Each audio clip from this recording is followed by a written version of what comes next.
जपाकुसुमसङ्काशं काश्यपेयं महाद्युतिं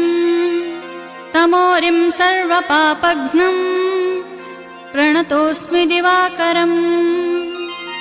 दधिशङ्खतुषाराभं क्षीरोदार्णवसम्भवं नमामि शशिनं सोमं शम्भोर्मुकुटभूषणम्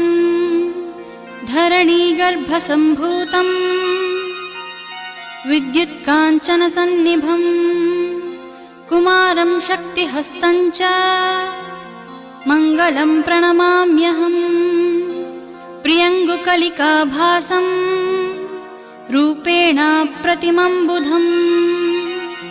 सौम्यं सौम्यगुणोपेतं तं बुधं प्रणमाम्यहम्